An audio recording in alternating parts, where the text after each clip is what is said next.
Alhamdulillah alladzi nahmaduhu wa nasta'inuhu wa nastaghfiruh wa na'udzu billahi min shururi anfusina wa min sayyiati a'malina may yahdihillahu fala mudilla lahu wa may yudlil fala hadiya lahu asyhadu an la ilaha illallah wa asyhadu anna muhammadan abduhu wa rasuluh.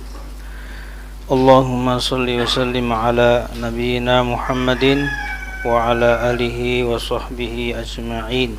Amma ba'du. Jamaah yang kami muliakan,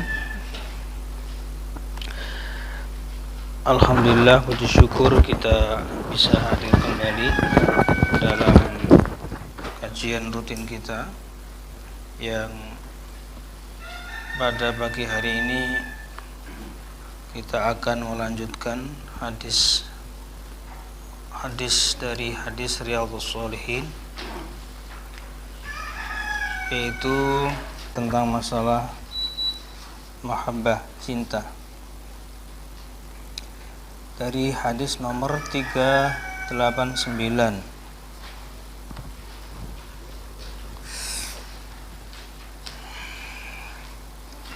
Saya bacakan hadisnya ya. Dari 387, Pak. 387 ya. Ya. Kalau di saya 389. Saya bacakan hadisnya, yaitu hadis dari Aisyah radhiyallahu anha. Wa an Aisyah radhiyallahu anha anna Rasulullah sallallahu alaihi wasallam ba'atha rajulan ala sariyatin. Sesungguhnya Rasulullah sallallahu alaihi wasallam telah mengirimkan seseorang untuk memimpin pasukan tentara. Jadi sariyah itu adalah peperangan tapi tidak diikuti oleh Rasulullah sallallahu alaihi wasallam. Kalau yang namanya perang itu di zaman Rasulullah banyak sekali. Yang diikuti Rasulullah namanya ghazwah. Tapi kalau sariyah itu adalah pasukan perang yang Rasulullah tidak turut langsung, tapi hanya mengirim salah satu dari sahabat Rasulullah sallallahu alaihi wasallam. Kemudian apa? Fakana yaqra'u li ashabihi fi salatihim.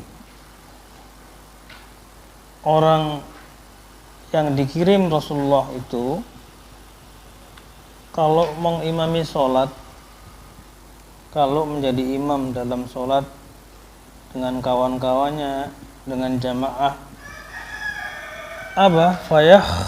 Timu bihi qul huwallahu ahad. Jadi dia selalu saja membaca dan mengakhiri setiap sholat itu dengan qul huwallahu ahad. Jadi sholat itu kan ada Al-Fatihah ya, ada Al-Fatihah, setelah itu membaca surat. Setelah membaca surat Al-Fatihah itu membaca qul huwallahu ahad. Dan itu selalu dibaca rakaat pertama dan kedua. Nah, setelah itu para sahabat melaporkan kepada Rasulullah.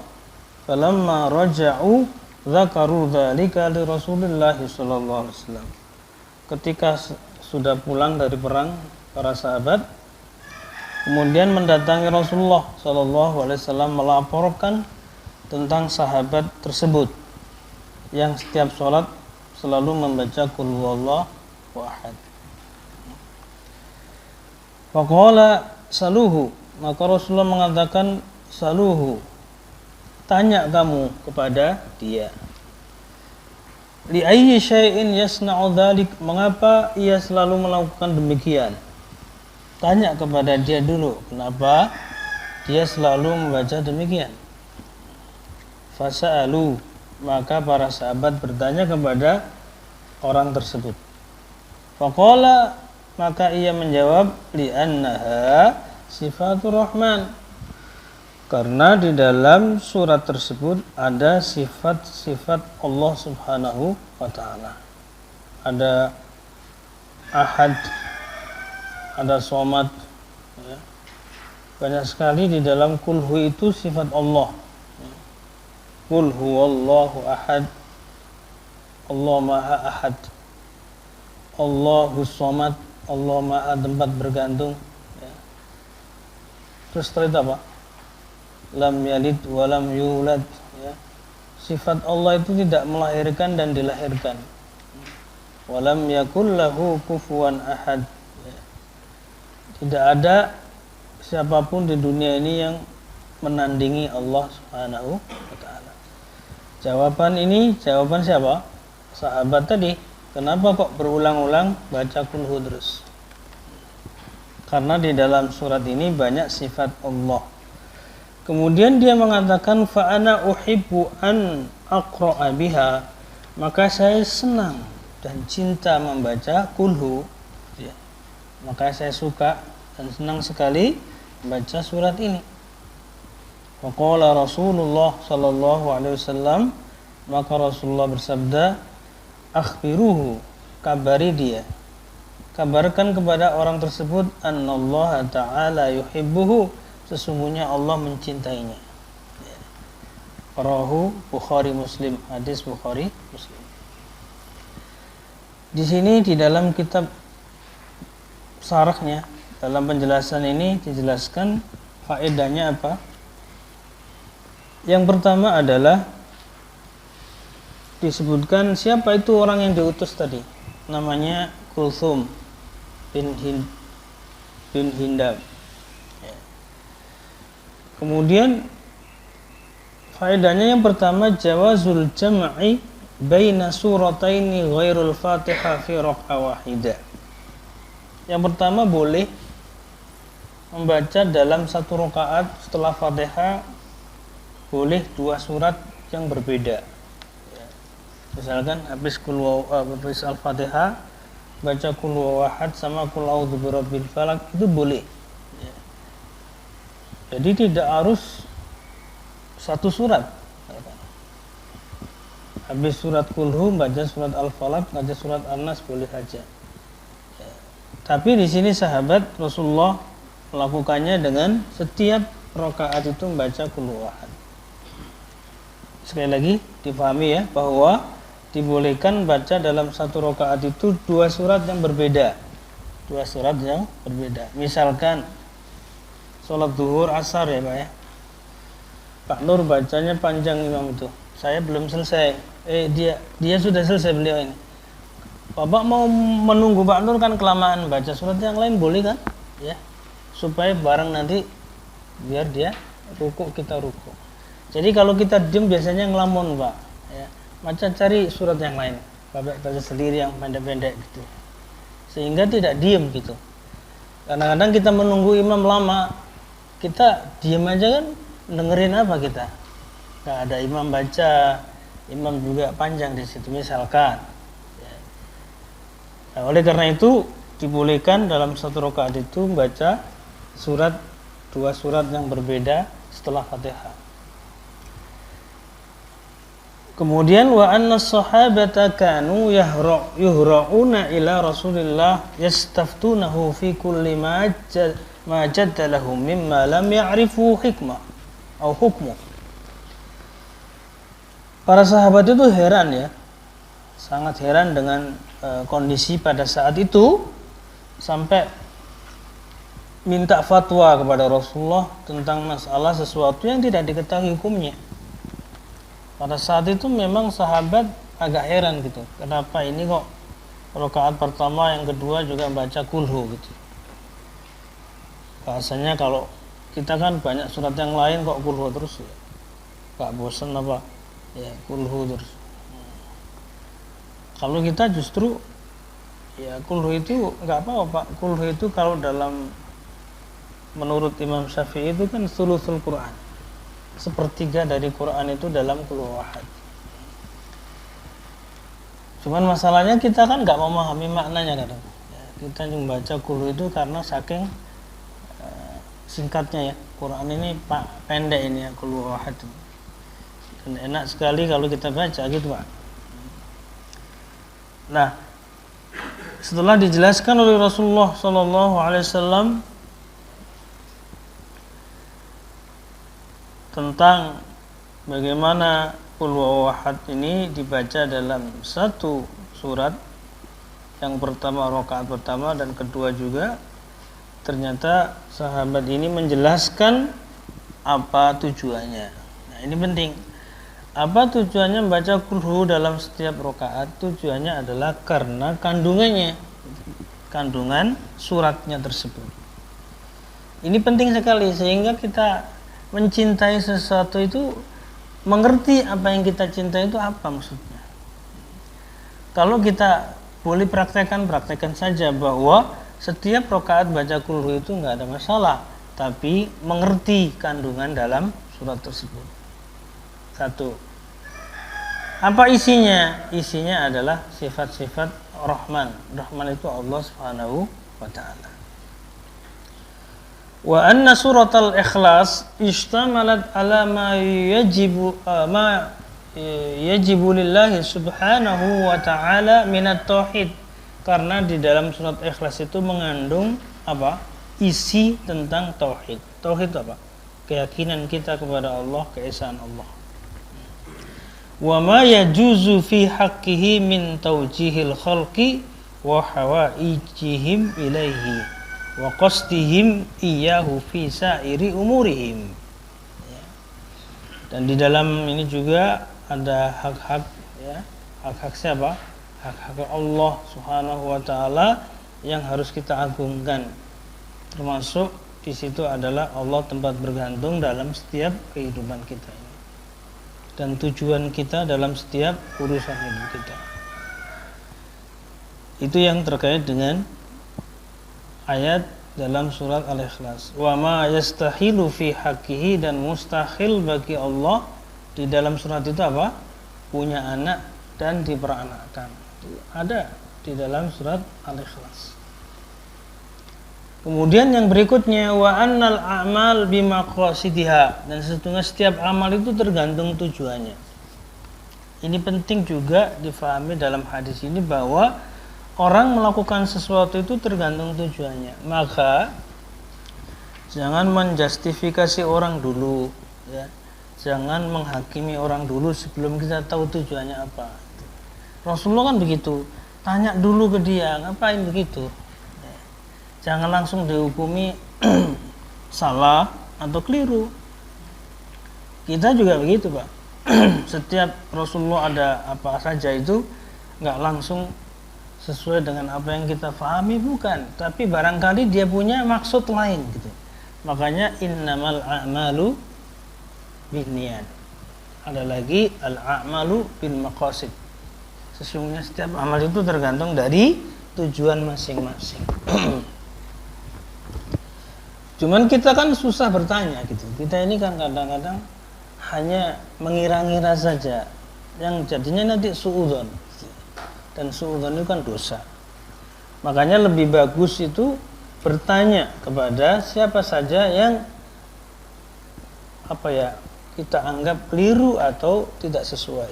Seperti ini, imam ini selalu membaca qul. Mungkin dalam diri kita ini nggak bisa baca surat lain apa gitu ya. Tapi padahal dia enggak, mungkin hafal Quran, cuman dia selalu membaca qul hu. Wa anna man taqarraba ila Allah bi fi'li ma yuhibbuhu Allah ahabbahu wa ta'ala. Karena orang kalau mendekatkan diri kepada Allah dengan perbuatan yang dicintai oleh Allah, Allah akan mencintainya.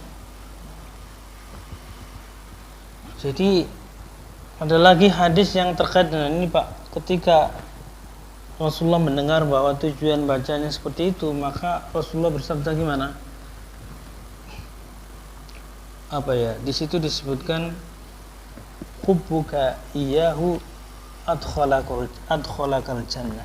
Cintamu kepada surat itu masukkan kamu ke dalam surga Allah Subhanahu wa taala.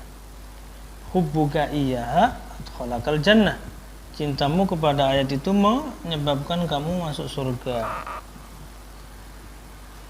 Fa inna hadza, kemudian dikatakan di situ jawazu tiqrar surah liwahidah al-wahidah fi shalah. Boleh mengulang-ulang surat satu dalam setiap salat. Fa inna hadzal sahabi kana yaqra'u surah qul huwallahu ahad aqba kulli qira'ah. Karena sahabat ini membaca surat kulhu dalam setiap rakaat. Ini faedah dari hadis ini. Jelas ya. Jadi Bapak nggak usah cari surat-surat yang mungkin kira kurang hafal atau ya, mungkin kurang yang bukan nggak suka Pak. Setiap surat itu pasti namanya ayat Allah ya, firman Allah itu bagus semua. Cuman kadang-kadang kita ada yang sukanya surat ini, ada yang sukanya baca ini. Nggak ada masalah asalkan kita mengerti dan tahu maksud dari ayat tersebut. Ya Pak, ya mudah-mudahan setelah ini Bapak-bapak bisa membaca kulhu ya. Mungkin dalam setiap rakaat, tapi tujuannya adalah mengerti maksud kandungan isi surat tersebut. Itu yang terkait dengan hadis cinta dengan sesuatu karena mengerti tujuannya atau maksudnya. Baik, kita lanjutkan dengan hadis yang kedua, yaitu bab tahdhir min idza'is sholihin. Tahdhir min idza'is sholihin, ancaman dari menyakiti orang-orang soleh. Wadh-dhu'afah wal masakin, ya, orang lemah dan fakir miskin. Allah Subhanahu wa taala berfirman, وَالَّذِينَ يُؤْذُونَ الْمُؤْمِنِينَ وَالْمُؤْمِنَاتِ بِغَيْرِ مَا اكْتَسَبُوا. Dan orang-orang yang menyakiti orang-orang beriman, laki-laki maupun perempuan, bighairi maktasabu, dengan tanpa kesalahan, faqad ihtamalu buhtanan wa itsman mubina, maka sesungguhnya dia telah memikul ya kebohongan dan dosa secara nyata. Ini ayat Quran yang pertama ya. Dan orang-orang yang menyakiti orang-orang beriman, laki-laki maupun perempuan itu tanpa ada sebab kesalahan. Menyakiti dengan apa? Menyakiti dengan tangannya, dengan lisannya, dan dengan segala cara orang menyakiti seorang mukmin laki-laki maupun perempuan. Tanpa ada sebab yang dibolehkan atau membolehkan kita melakukan seperti itu. Dan ini penting sekali, hati-hati. Tahdhir itu apa? Ancaman bagi kita yang menyakiti seorang mukmin laki-laki maupun perempuan tanpa ada sebab. Maka sungguh telah akan membawa ya dengan kebohongan, memikul kebohongan. Buhtan itu apa? Buhtan itu kebohongan. Jadi buhtan itu tuduhan-tuduhan yang tidak ada buktinya, itu buhtan. Dan itu menyakiti. Maka di sini lebih kepada bagaimana buhtan ini jangan ada di dalam setiap kita. Kalau misalkan ghibah itu lain. Ghibah itu apa? Ghibah itu dia membicarakan aib orang, tapi memang iya dilakukan oleh orang itu. Misalkan dia membicarakan tentang kejelekan fulan, memang dia begitu orangnya, itu namanya ghibah. Tapi kalau buhtan itu enggak, itu tuduhan ya. Jadi buhtan itu membicarakan orang tapi enggak ada sebenarnya, cuman dia istilahnya ingin menyakiti aja dia. Jadi dia menyebarkan berita yang sebenarnya bohong. Dan inilah yang disebut dengan buhtan, itu adalah dosa yang nyata. Dan yang sekarang ini banyak sekali yang disebut dengan tuduhan-tuduhan berita kebohongan. Nah, menyakiti yang dimaksud adalah menyakiti dengan lisannya atau dengan tangannya. Kemudian untuk kaitannya dengan menyakiti orang fakir atau miskin dalam Quran surat Al-Duha ayat berapa? Yang selalu kita dengar 9 sampai 10 ya. Di situ enggak disebutkan di dalam, ada ya di antum ya? Ada. Fa'ammal yatima fala takhar. Maka terhadap anak yatim kamu jangan bersikap bengis ya, kasar, keras. Wa amma sa'ila fala tanhar, dengan pengemis meminta-minta jangan membentak-bentak. Dan ini dua hal yang dianggap menyakiti. Orang berbuat keras, kasar sama anak yatim. Kenapa di sini yatim? Nah, ini pertanyaannya. Kenapa enggak setiap anak gitu ya? Kenapa Allah hanya mengkhususkan anak yatim, Pak? Yang ditinggal oleh orang tuanya, meninggal masih kecil itu. Karena ini butuh kasih sayang sekali anak ini. Ya. Tidak ada yang bisa dijadikan naungan di dalam keluarganya, orang tuanya sudah nggak ada. Maka jangan sampai kita berbuat kasar. Dan ini anak-anak yang masih yatim. Yatim berarti masih umurnya di bawah 15 tahun, Pak. Itu sama yatim. Ya, kalau anak ditinggal ibunya nggak masuk. Tapi secara umum tidak boleh kita bersikap kasar dan kita bengis terhadap anak yang masih di bawah umur. Wa amma sa'ila fala tanhar, dan adapun kepada orang-orang yang meminta-minta, ya kan, meminta, orang yang meminta, pengemis itu jangan kita bentak-bentak, dan itu adalah menyakiti. Baik, itu yang terkait dengan ayat dalam pembahasan bab kita ini. Sekarang kita langsung ke hadis yang pertama yang dari hadis ini, yaitu dari hadis nomor 1, wa an Jundab ibni Abdullah radhiyallahu anhu qala Rasulullah sallallahu alaihi wasallam. Barang siapa, dikatakan qala, bersabda Rasulullah sallallahu alaihi wasallam, barang siapa yang salat subuh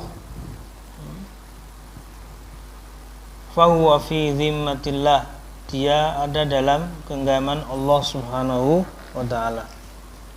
Di sini cuma subuh, Pak ya. Barang siapa yang sholat subuh. Di sini masih bahasanya bersembahyang lagi. Ya, di dalam terjemah buku itu. Barang siapa yang sholat subuh.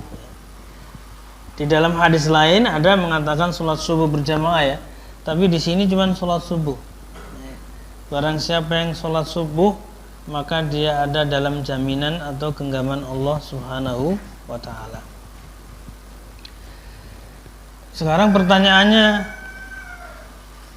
kenapa Allah Subhanahu wa ta'ala menyebutkan dalam hadis ini sholat subuh? Karena sholat subuh itu sholat yang paling susah dan berat bagi orang munafik. Maka di sini perlu kita fahami jamaah sekalian bahwa sholat semua itu berat, Pak. Kan itu ada sholat dalam Al-Quran itu, wa innaha lakabiratun, sesungguhnya sholat itu berat. Tidak ada orang mengerjakan sholat itu ringan kecuali orang yang khusyuk. Yang lebih berat lagi adalah sholat subuh. Maka di dalam hadis ini, man shalla sholatas subhi fahuwa fi dhimmatillah, barang siapa yang sholat subuh maka dia dalam tanggungan Allah. Apa maksudnya zimmah itu, Pak? Zimmah itu adalah dalam jaminan, dalam genggaman Allah SWT. Jaminan amannya itu ada. Jaminan aman lindungan dari Allah itu ada. Sekarang pertanyaannya, bentuknya seperti apa? Ya kita tahu sama-sama, Pak, bahwa Allah Subhanahu wa ta'ala itu kalau sudah menjaga kita, insya Allah dijaga segalanya. Perasaan kita ini nggak ada yang ngerti ya apa yang menjadi tanggungan Allah kepada kita. Insya Allah kita ditanggung kebahagiaan kita, ditanggung kehidupan kita ini oleh Allah Subhanahu wa ta'ala, dijamin aman dunia akhirat. Itu maksud. Terus apakah yang tidak sholat subuh tidak dijamin oleh Allah? Dijamin rezekinya. Ya. Orang kafir aja dijamin rezekinya sama Allah. Orang yang tidak sholat aja dapat jatah rezeki, Pak. Terus maksudnya dijamin di sini adalah dijamin rasa amannya oleh Allah SWT. Dijamin segala hidupnya dunia akhirat oleh Allah SWT. Orang-orang munafik itu sholatnya cuma zuhur, asar, maghrib kadang-kadang. Itu pun masih bisa hidup nyaman, ya, tentram di zaman Rasulullah. Tidak ada masalah. Mereka nggak sholat subuh juga nggak ada masalah kan itu. Cuman ini penekanan ini penting, Pak. Penekanan ini penting bahwa manusia itu, sekali lagi, manusia itu bukan hanya dilihat zahirnya, dilihat bagaimana setiap harinya tidak ada masalah, tidak memiliki problema. Saya kira nggak begitu kan. Buktinya kita ini ya masalahnya masih ada. Yang dimaksud dengan genggaman Allah di sini adalah manusia itu selalu dijamin oleh Allah kehidupannya selalu tenang dan kehidupan akhiratnya dijamin aman oleh Allah Subhanahu wa taala. Maka Imam Nawawi mengatakan anna man shalla subha ma'al jamaah kana fi dhimminillah wa amanatihi. Sesungguhnya orang yang sholat subuh dengan berjamaah itu dalam jaminan Allah, dalam genggaman Allah Subhanahu wa taala, aman. Fala tanqudu zimmatallahi bitta'arrud. Maka di dalam hadis ini disebutkan apa, Pak? Fala yatlubannakumullahu min zimmatihi bisyai'in. Jangan sampai ada dalam hadis itu, jangan sampai memusuhi, ya. Jangan sampai menghalangi orang-orang yang mengerjakan sholat subuh dengan berjamaah di masjid.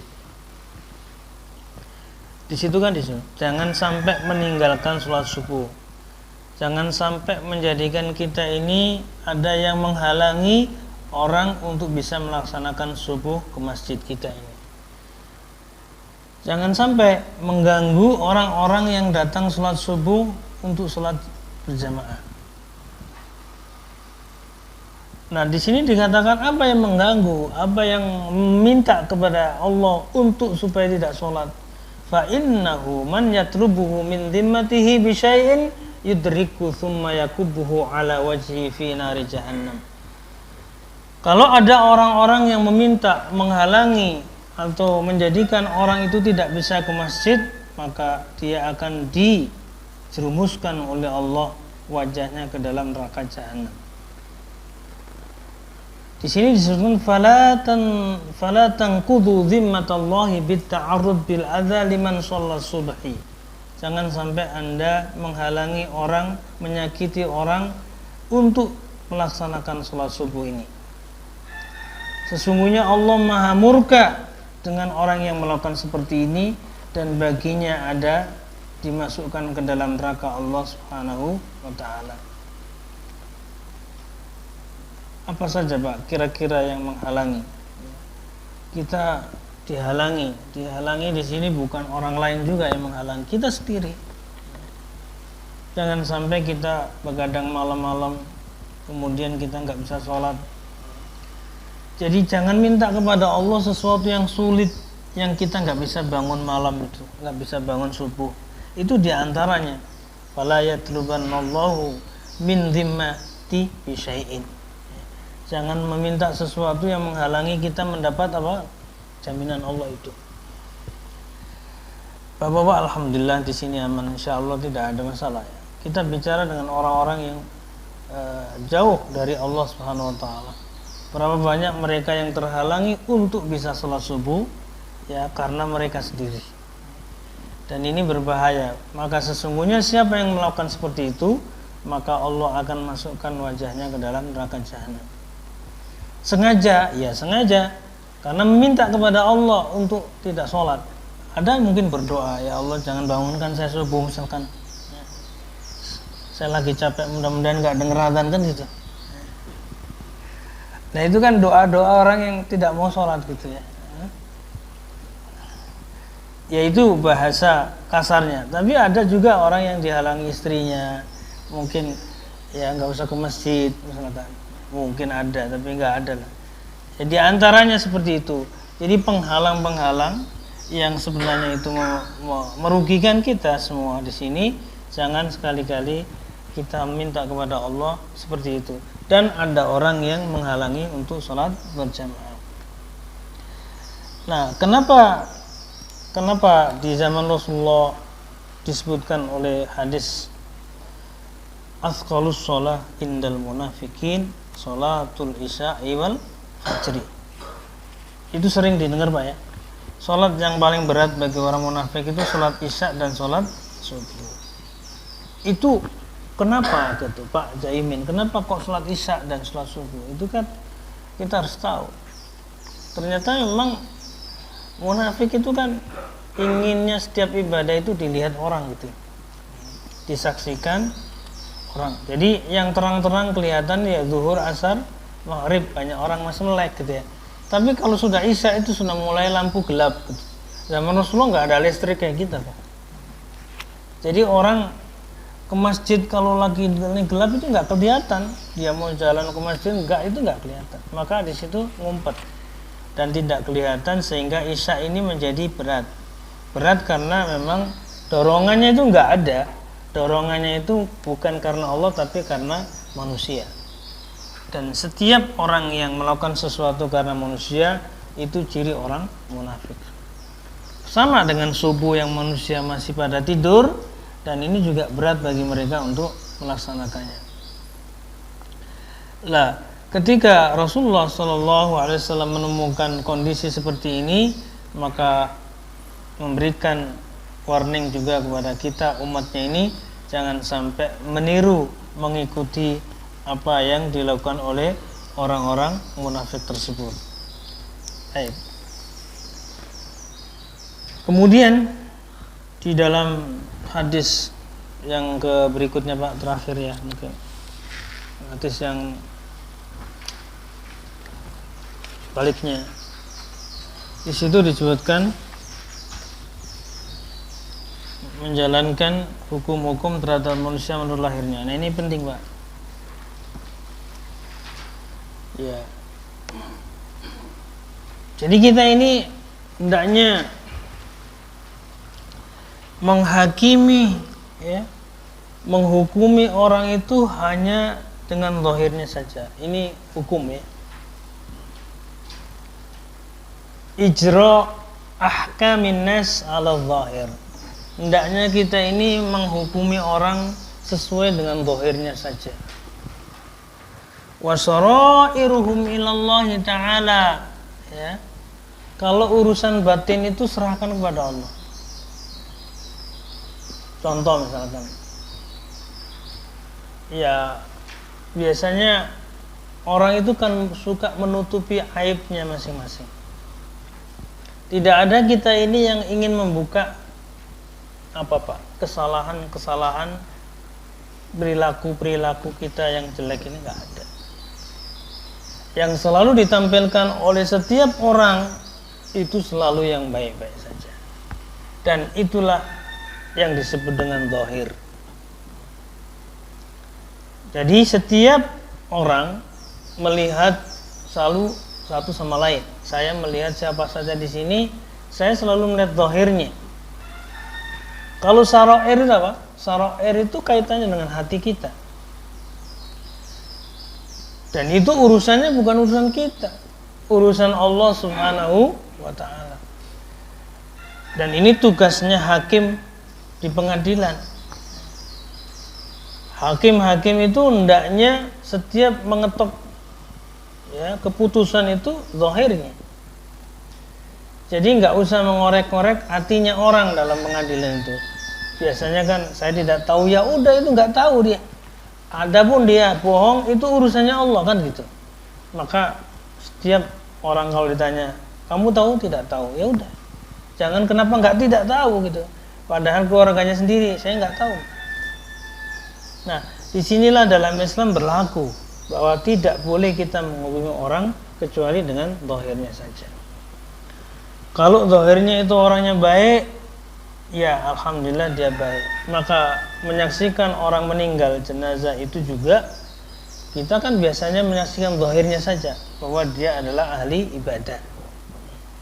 Hati itu bukan urusan kita yang tahu, hanya Allah. Maka di sini dikatakan dalam pembahasan kita ini, hendaknya seseorang itu hukum itu sesuai dengan zahirnya. Allah berfirman, fa in tabu wa aqamus shalah wa atuz zakah fa khallu sabilahum. Kalau sudah taubat mereka dan sudah menegakkan sholat dan menunaikan zakat, lepaskan mereka. Nggak usah ngurusin hatinya orang gitu ya. Kalau dia sudah taubat katanya, meninggalkan dosa-dosanya dan sudah melaksanakan sholat dan sudah menunaikan zakatnya, ya sudah, lepaskan mereka untuk dibebaskan. Ini kaitannya dengan apa? Kaitannya dengan hukum berlaku dengan zahir seseorang. Nah, oleh karena itu Rasulullah SAW dalam hadisnya mengatakan apa?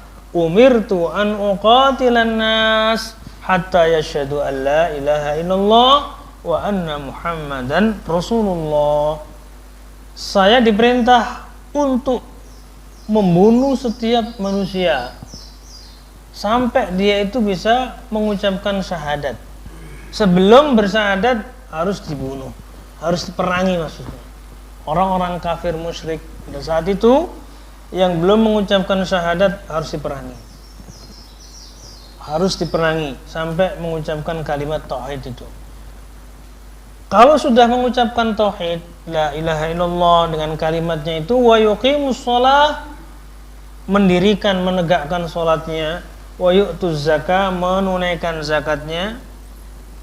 Ini dua hal yang selalu disebut dalam Quran itu, Pak. Yang selalu disebut itu apa? Salat dan zakat. Enggak ada gandengannya puasa di sini. Salat dengan puasa enggak. Kenapa, Pak? Karena salat ini tiangnya. Dan ibadah yang kaitannya dengan fisik itu adalah lebih banyak di dalam salat kita. Salat ini, Pak, setiap hari berapa? 5 kali. Kalau puasa setahun sekali, Ramadan. Haji belum tentu. Tapi kalau zakat rutin. Zakat ini enggak melihat dan menunggu, kadang ada zakat yang harus dikeluarkan. Dan di dalam hal kita melaksanakan ibadah, lebih banyak dalam Quran itu lebih kepada fokus sholat dan zakat. Kalau mereka sudah sholat dan menunaikan zakat, fa idza fa'alu dzalik, kalau mereka sudah melaksanakan demikian itu, asamu minni dima'uhum wa amwalahum illa bihaqqil Islam. Wa amwaluhum illa bihaqqil Islam. Jadi sudah asamu itu, Pak, dijaga mereka itu dari darah mereka, harta mereka, untuk tidak diambil, tidak disakiti, untuk tidak dibunuh mereka itu, karena itu adalah sudah menjadi muslim. Wa hisabuhum 'ala Allah taala, mereka diserahkan urusan hisabnya kepada Allah Subhanahu wa taala. Jadi kita belajar dari hadis ini sesungguhnya adalah yang pertama di sini adalah al-qitalu fil Islam li ahlil authan hatta yadkhulu fil Islam. Peperangan itu diwajibkan dalam Islam untuk siapa? Untuk orang-orang musyrik yang masih menyembah berhala-berhala tersebut sampai dia masuk Islam. Satu. Wa dalilu dukhulihim fihi nataqahum bisyahadataini. Dalilnya kalau dia itu sudah enggak boleh diperangi, buktinya harus dia mengucapkan syahadat tadi. Kalau orang itu sudah mengucapkan syahadat, angkat tangan, ya udah enggak boleh diserang. Dia sudah bersyahadat. Kemudian ditambah lagi dengan apa? Mereka sudah melaksanakan sholatnya dan menunaikan zakatnya. Insya Allah Bapak, kita jamaah di sini sudah paham bahwa setiap orang yang sudah mengucapkan syahadat dan menjalankan sholat dan menunaikan zakat itu sudah termasuk harus dilindungi. Apanya? Dilindungi darahnya dan hartanya. Nggak boleh dibunuh, nggak boleh dirampas hartanya itu, karena itulah yang menjadi tanggungan dalam Islam. Makanya jangan sampai kita gampang membunuh atau menyakiti, mengalirkan darah kaum muslimin. Jadi kita nggak boleh terlalu mudah gitu ya, sedikit-sedikit kaitannya dengan nyawa atau jiwa atau kehormatan. Jangan sampai seorang muslim disakiti, dinodai, ya, karena ini adalah haknya Islam yang harus dijaga sebagai orang muslim. Kemudian dikatakan di situ wa kadza i'tirafuhum bi baqiyati arkanil Islam, begitu juga dengan pengakuan mereka terhadap rukun Islam yang lain seperti puasa, kemudian haji. Wa innama lam tudkar fil hadis, kenapa enggak disebutkan dalam hadis? Imma li'annaha lam takun qad furidat, kemungkinan di sini belum diwajibkan orang tersebut waktu itu, au iktifa'u bima dzukir, atau cukup dengan ini saja, wa annahu la yuqatiluna ala adamil qiyami biha. Ini juga harus dijelaskan. Kenapa dalam hadis ini enggak disebutkan? Mungkin saja ya puasa pada saat itu belum diwajibkan, mungkin. Atau mungkin saja haji belum ada kewajiban pada saat itu, betul ya. Tapi setelah kita tahu saat ini bahwa rukun Islam termasuk puasa dan haji, maka itu juga menjadi simbol bahwa dia adalah seorang muslim. Wa annahu la yuqatiluna ala adamil qiyami biha. Itu disebut dengan menjaga kehormatan seorang muslim. Kesimpulan yang hadis pertama saja Pak ya. Jadi hadis ini adalah hadis yang terkait dengan melihat seseorang, siapapun orangnya, kita harus selalu menghukumi dengan zahirnya. Di mana kita melihat kalau sudah sholat dan kalau sudah mau melaksanakan zakat. Kalau dia sebagai seorang yang muslim atau mukmin. Ketika itu yang wajib kita harus lakukan adalah menjaga. Apa yang dijaga? Nyawanya dan hartanya. Jangan sampai kita melakukan sesuatu terhadap mereka yang dilarang di dalam Islam.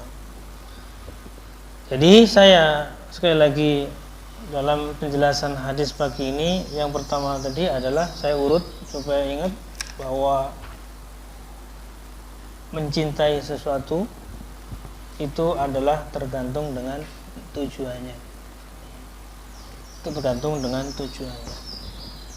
Apa saja yang kita lakukan dalam ibadah ini, jamaah sekalian, haruslah kita dasari dengan tujuan kita masing-masing. Jangan sampai ada tujuan-tujuan yang di situ adalah tujuan yang tidak benar, dilarang oleh Allah Subhanahu wa taala. Apa tadi? Innamal a'malu bimaqasidiha, sesungguhnya setiap amal tergantung dari tujuan kita masing-masing.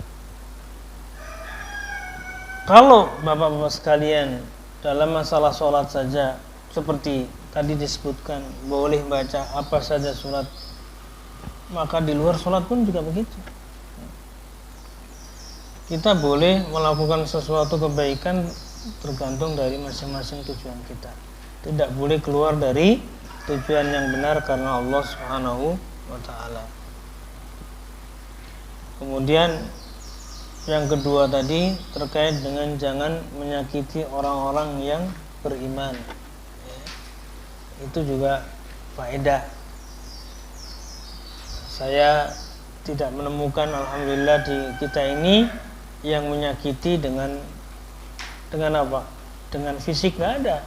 Insya Allah tidak. Kita di sini alhamdulillah sudah mengerti ya bahwa ini tidak boleh. Cuman masih ada yang menyakiti dengan lisan. Ini yang banyak. Ya. Jadi jangan sampai kita ini Pak tidak bisa menjaga lisan kita untuk tidak menyakiti. Ya, menyakiti itu artinya jangan sampai kalau didengar orang itu kita termasuk yang menyakiti. Termasuk buhtan tadi itu yang sudah banyak kita temukan. Apa tadi buhtan? Buhtan tadi apa? Fitnah itu buhtan. Kalau ghibah dosa besar, kalau buhtan juga sama. Jadi buhtan itu tidak sesuai dengan kenyataan.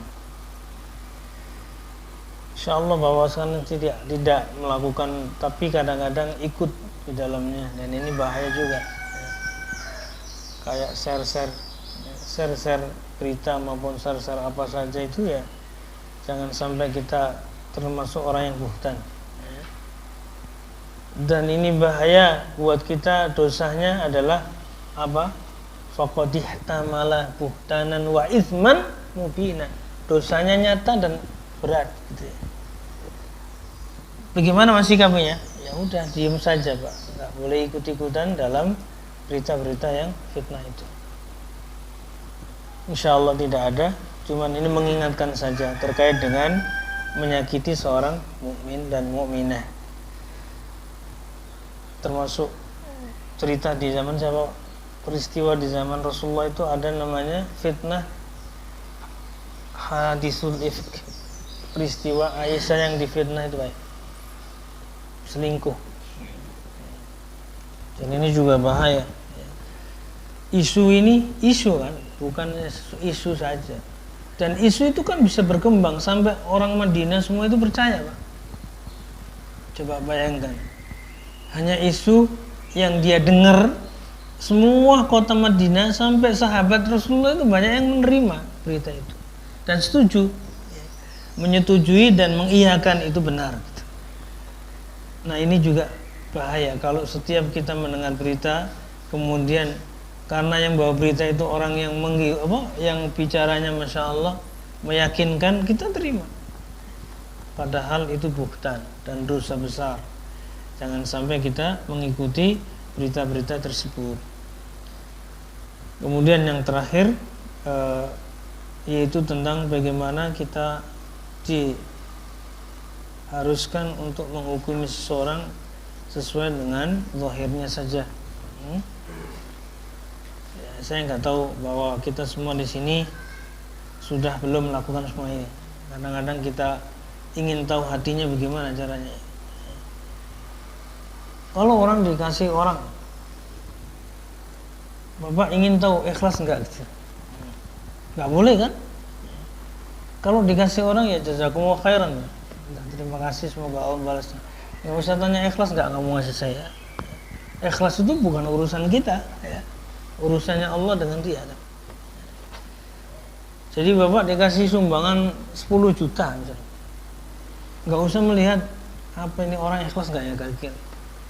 Padahal nggak pernah nggak pernah sholat misalkan ya, tapi kok nyumbangnya sekian, ya udah hukumi aja dengan yang zahirnya saja, dia berbuat baik itu. Ya artinya jangan sampai kita ingin tahu hatinya seperti apa. Ya meskipun ada orang yang agak aneh seperti tadi sahabat itu merasa aneh juga dengan orang melakukan sesuatu yang dia nggak tahu. Ternyata orang itu tergantung niatnya masing-masing. Dan itu yang penting di dalam masalah menghukumi orang dengan zahirnya saja, jangan sampai ingin tahu hatinya seperti apa. Nah, oleh karenanya ketika ini yang terjadi, maka kita tidak gegabah gitu. Tidak gegabah melakukan sesuatu yang melanggar. Jadi kalau dulu zaman Rasulullah yang diperintahkan untuk diperangi, sampai dia mengucapkan syahadat, sholat, kemudian zakat, ya udah stop. Jangan ditanya kamu sudah tobat belum, kamu apa saja yang belum, enggak. Jadi orang cukup dengan sudah syahadat, itu sudah cukup dengan dia sebagai seorang muslim. Kita juga sama ya, menghukumi siapa saja dalam suatu perkara ya zahirnya saja. Ini yang dimaksud dalam hadis Rasulullah SAW dari yang saya sampaikan pada pagi hari ini, Dan masih banyak lagi sama sekalian hadis-hadis yang lain. Insya Allah nanti kita akan bahas berikutnya. Saya minta barangkali ada yang mau tanya, diskusi. Silakan Pak Didi, Pak Nur, Pak Harwanto dulu. Terima kasih. Kembali yang ke 387 rasanya. Jadi kalau kita cermati berarti ada perbuatan yang tidak dicontohkan oleh Rasul katanya. Iya. Gitu ya. Iya. Tapi itu dibenarkan ya. Artinya mungkin sebenarnya ya banyak hal-hal yang tidak dicontohkan oleh Rasul tapi dibenarkan seperti itu. Perbuatan diperbolehkan. Iya, diperbolehkan tergantung dari maksud dan tujuannya orang tersebut. Jadi di mana di dalam hadis ini dijelaskan tentang orang yang melakukan sesuatu di luar dari yang Rasulullah pernah lakukan, tapi itu ditanyakan dulu maksudnya, tujuannya. Kalau mereka tujuannya benar, tidak menyimpang, jadi Rasulullah menetapkan, mengiyakan, menyetujui itu harus ada apa Pak ya? Ada istilahnya qaidahnya. Qaidahnya harus ada. Tidak setiap yang diputuskan ditetapkan Rasulullah itu tidak memiliki rumusnya, kaidahnya. Selama itu tidak dalam konteks yang melanggar gitu ya.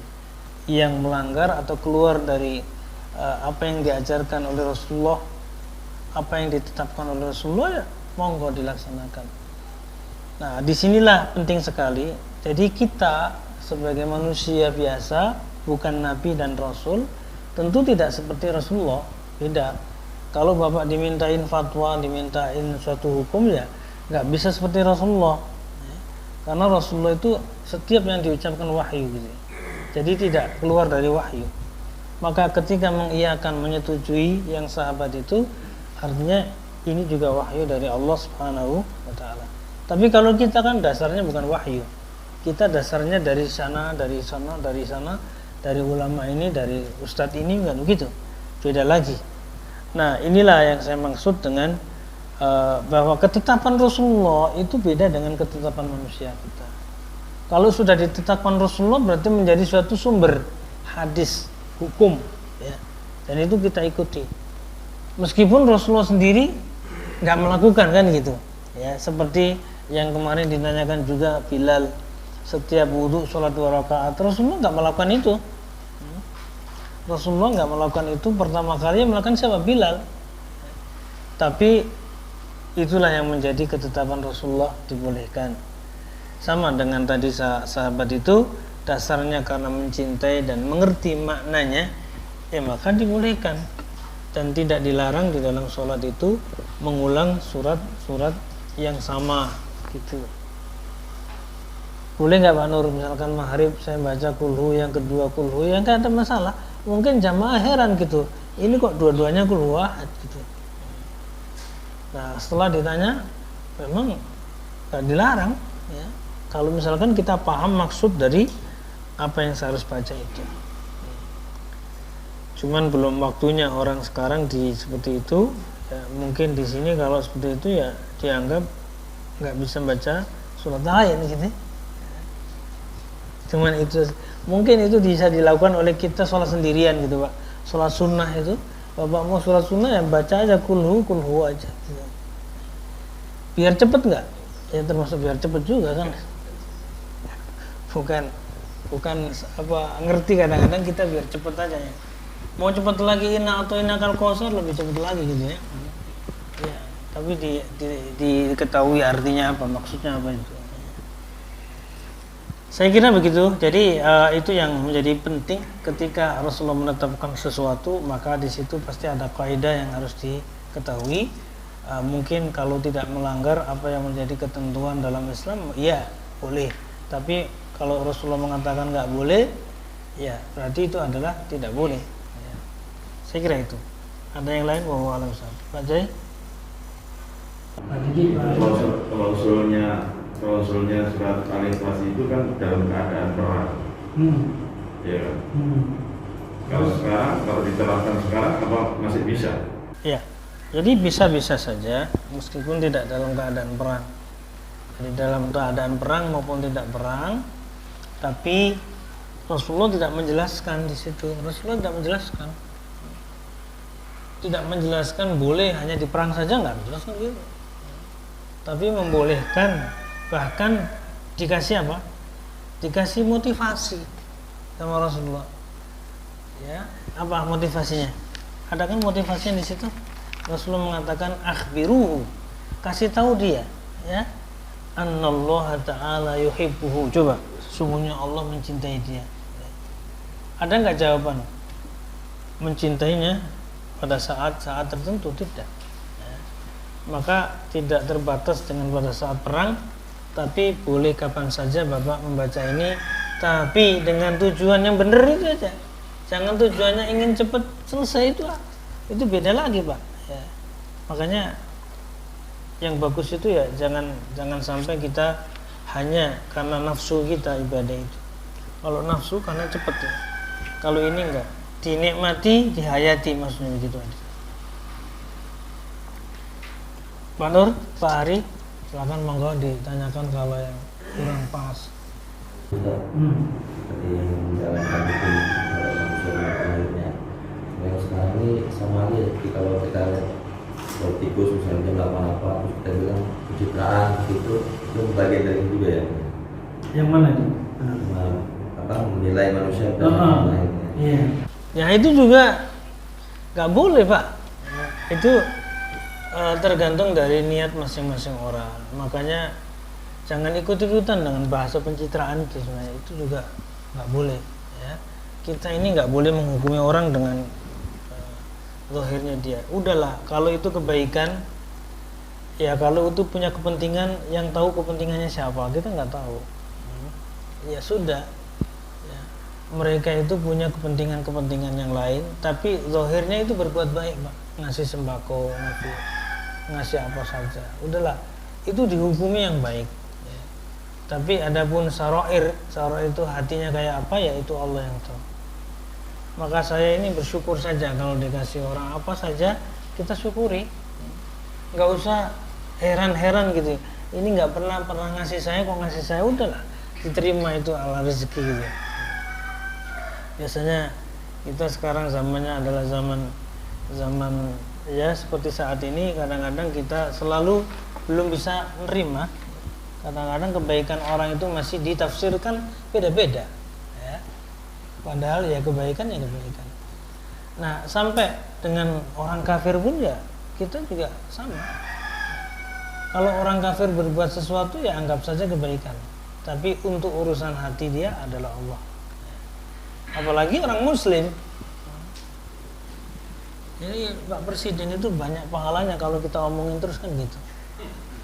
Iya, orang kalau diomongin jelek terus itu dapat pahala banyak loh, Pak.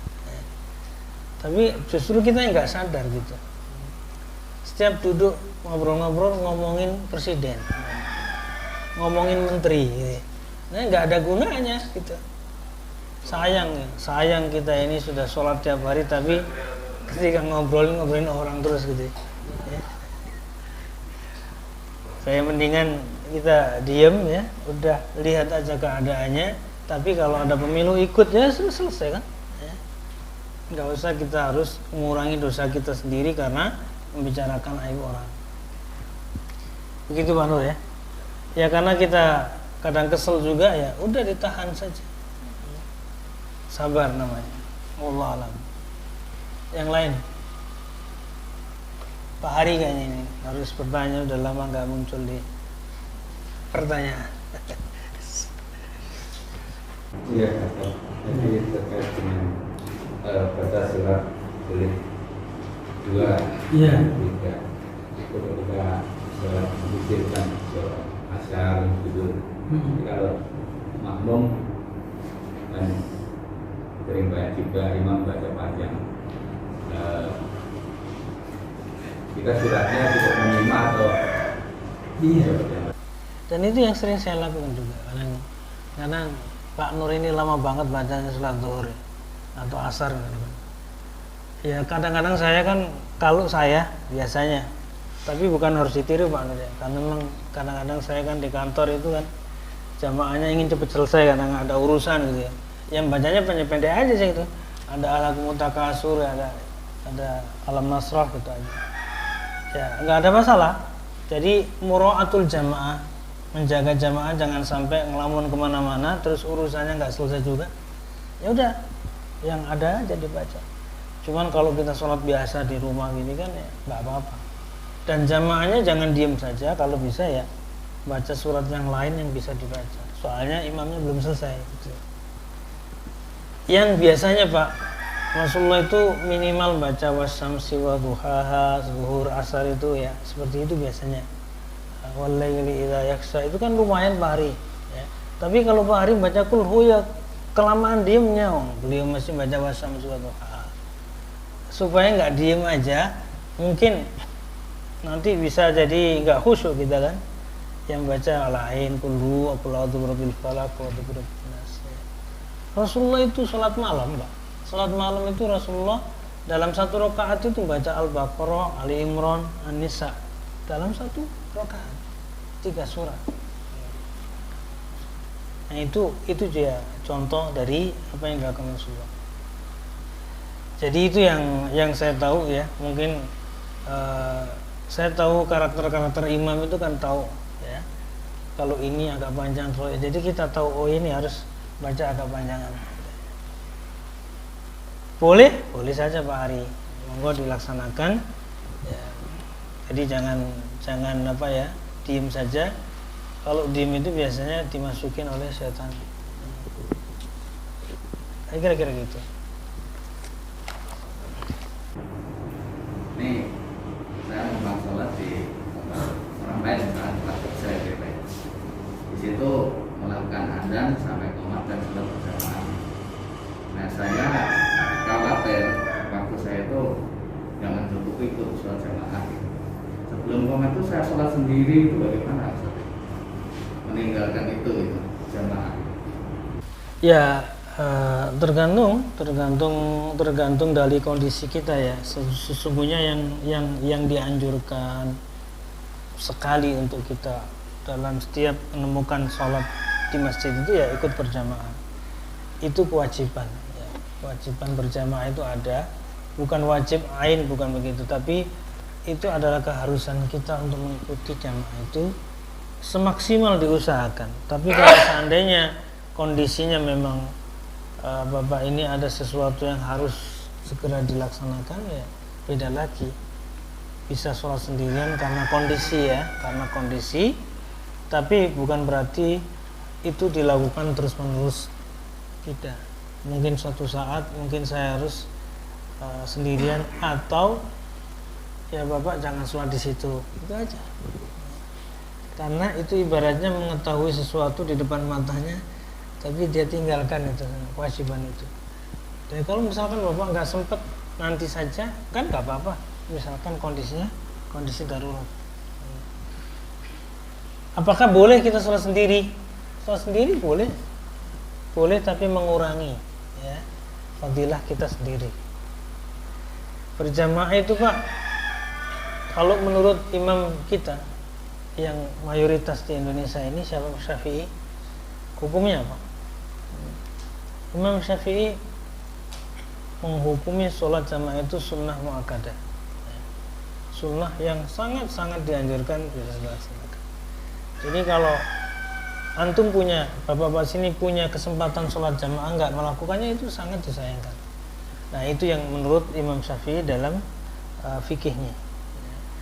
Misalkan Pak J tadi sholat sendirian karena kondisi tertentu ya nggak ada masalah. Cuman itu sangat disayangkan sekali kalau ada sholat berjamaah ada di situ. Diundur boleh nggak? Ya boleh saja kan sholat. Diundur untuk sementara karena ada sesuatu. Di kantor-kantor itu biasanya harusnya jam 11 berapa, jam 12 sholatnya gitu, nggak ada masalah. Jadi sholat tepat waktu itu Pak, inna sholata kanat alal mu'minina kitaban mawquta, itu sholat tepat waktu itu sholat yang masih disiapkan waktunya ada gitu. karena masih dalam waktu maksudnya. Jadi bapak itu yang penting sholatnya masih di tepat waktu. Jamaah itu afdolnya gitu ya. Jamaah itu afdolnya. Dan bahkan kalau Imam Ahmad wajib kan itu. Tapi kalau Imam Syafi'i sunnah muakkadah. Dan Indonesia mayoritas menganut mazhab Imam Syafi'i, jadi sunnah muakkadah itu. Sunnah yang sangat dianjurkan. Baik, itu yang menjadi penting. Kalau hukumnya Pak C, nggak apa-apa, sholatnya kalau sempurna ya sah. Cuman hilang apa tadi? Keutamaan, yaitu sholat berjamaah. Saya kira itu ya dari apa yang saya sampaikan jamaah sekalian, kurang lebihnya mohon maaf. Dan ini menjadi pelajaran buat kita semua dalam setiap kesempatan. Mari kita selalu menambah pemahaman kita ya akan hadis-hadis Rasulullah Shallallahu Alaihi Wasallam. Kita tutup dengan doa kafaratul majelis. Subhanakallahumma wa bihamdika, asyhadu an la ilaha illa anta, astaghfiruka wa atubu ilaik.